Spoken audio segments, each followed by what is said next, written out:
Hi, this is Scott Bass with MRI Network for the Best Practice series. On our way back from traveling through Europe, we made a stop in Boston to visit the legendary Boston Group. The Boston Group's been around for quite some time. They opened up their doors in 1967. And since then, owner Jack Moen has really created an empire, opening up offices all throughout the region.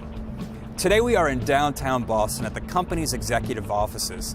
Jack brought in some of his best AEs to give a glimpse into just some of the best practices that have kept this organization thriving all these years. You'll notice that the team certainly does follow the basic fundamentals of this business. However, they are also very forward-thinking with some of their approaches. So overall, I hope you found this unique video valuable. Enjoy this last segment.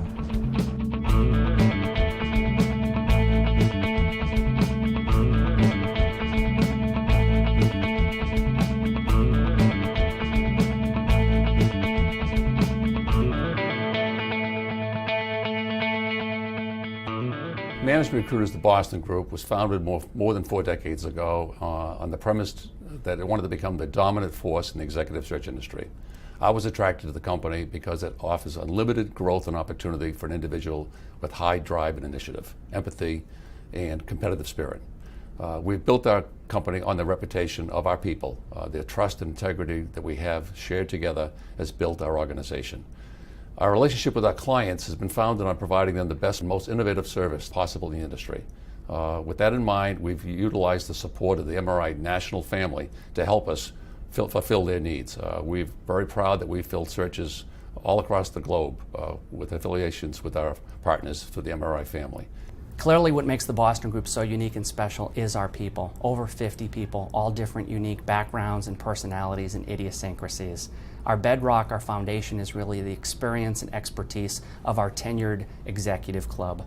Over 20 people with an average tenure of 16 years with our company. 14 people who have been with us for over a decade. We're always looking to further penetrate all of our offices, all of our markets, all of our teams, all of our disciplines, all of our geographies. We're looking to get higher, wider, deeper in all of our accounts. 65% of our business is repeat business with existing clients, satisfied clients, clients that understand the value that we produce for them. There's a lot more there. IOR opportunities. 45% of our business is split opportunities across our offices, across the network. There is so much more we can be doing there to further leverage and utilize client relationships, candidate relationships across the entire network. Contract staffing. We've had some successes there, but we've only scratched the surface. And finally, marketing, business development initiatives, all ways that we can get more business, better business, higher margin business for all of us. All we have is our time, and there's never enough.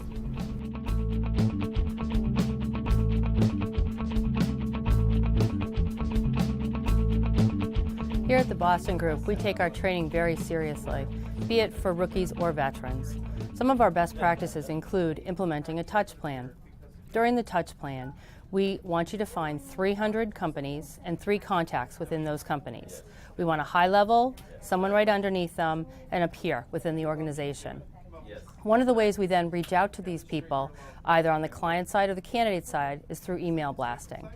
We keep it short and to the point. Oftentimes, if they're too long, they can't read them on their BlackBerry. You want specific points, and you want a follow-up action after that. You want to make sure that you don't send it out to more than 50 people at one time, because follow-up is crucial. You want to make sure you can get back in touch with those people within a day before they forget who you are. Another one of our best practices is focusing in on the candidates. Candidates have needs, desires, and their own motivations, and we need to make sure we're on top of them at all times. You need to be focused and ask a lot of questions. What changed since we last spoke should be the mantra on every beginning of a phone call with them. You need to make sure you give them small tasks to do to understand that they do have a motivation to make a change. One of the other best practices we have is knowing your training options and making good use of them. Online track modules can really help you move your desk forward and give you a better understanding of our business. Outside of the foundation tracks, which all of our rookies take, there are many other modules available to you. You can find a module on LinkedIn, which is a critical component of our business. You can find a module on Facebook and Twitter and how to promote yourself and your office. You can find modules on all best practices throughout the MRI offices, as well as find information on regionals and global meetings and get a chance to see some of those great presentations. use all your training resources that are available to you, because that's the only way you're going to move your desk forward.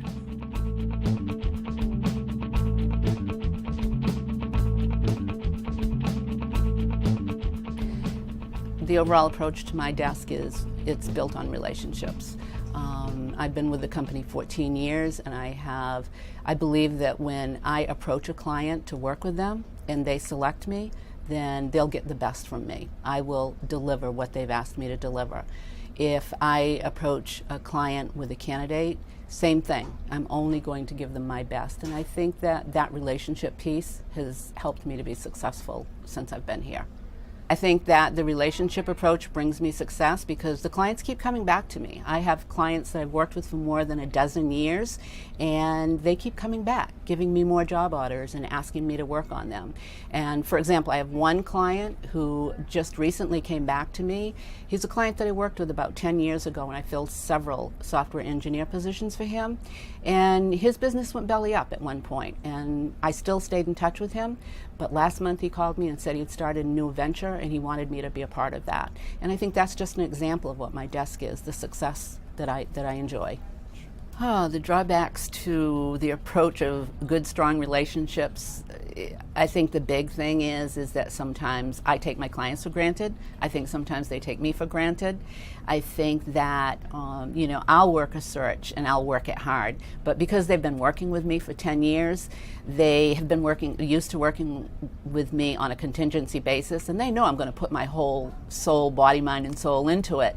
And every once in a while what happens is I get a phone call, like just last week I got one. One of my clients called me and said, "You know what, Margaret, we've decided to go with a retained firm for this search."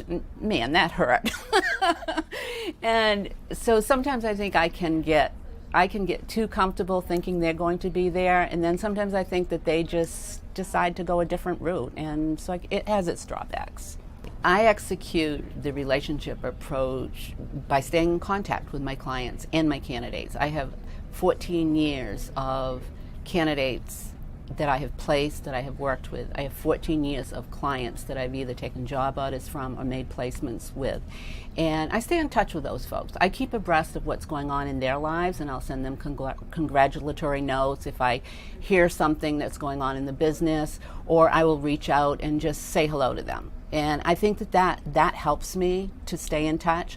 I also use a great tool called Lead 411, and I try to send a congratulatory note, or I hear that you're moving, anything that comes up in that little profile that they send out. And I reach out to those folks to try to continue to build my desk as well as maintain my existing clients.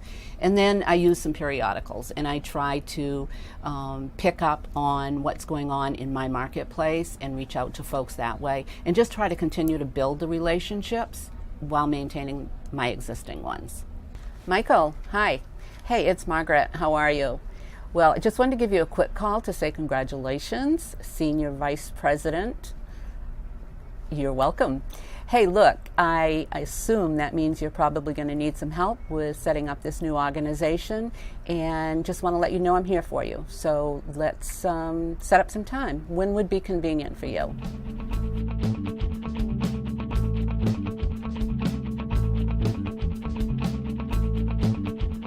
The overall approach I take on my desk is to understand the needs of a customer to the best degree possible.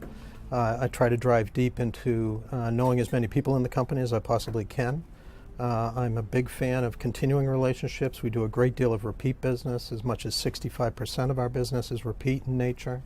We've made 200 placements with one client, 110 with another. So it's our goal to understand what their needs are, help them build their teams even in trying times, and stick with them and know everybody that we possibly can within that company and have them know us. Brings us success because of the fact that our customers trust us. They continue to rely on our input. They give us the difficult assignments. They introduce us to other people in the company that we can bond with and hopefully have success with. We often get connected to other locations within the company, so we become their single source for all their staffing needs, regardless of their location. And I think this has proven to be the case over the years and has allowed us to do the amount of repeat business we do.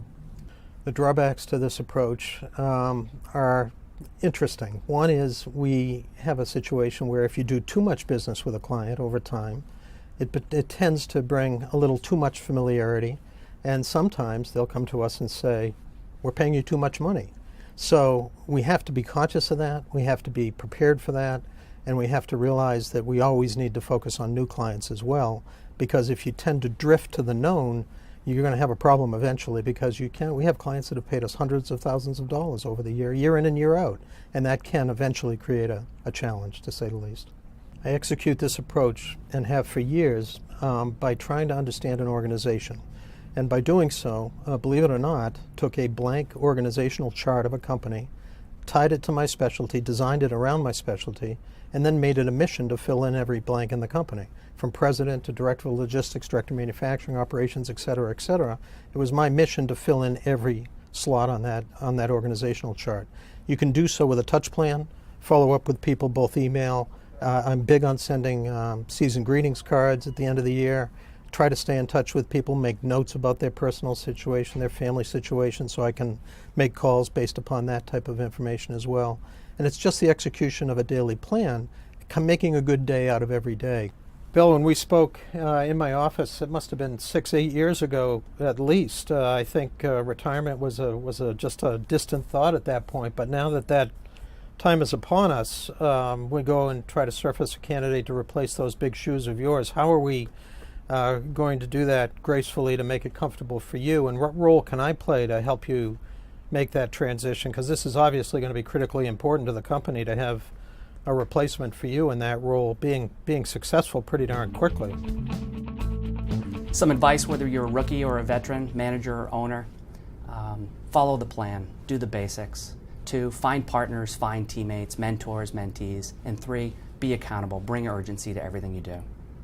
In terms of outlook at the Boston Group, we've been through all the ups and downs of this business over the past 45 years. We try not to complain about the economy. We just need to work harder. We need to work smarter. There's always opportunities out there. We just need to find it. In every downturn, we've actually captured market share. We've come out even stronger. That's where we are right now. Last year, we were up 28%. This year, we're up 26% year over year. This month's going to be a great month. We always finish strong.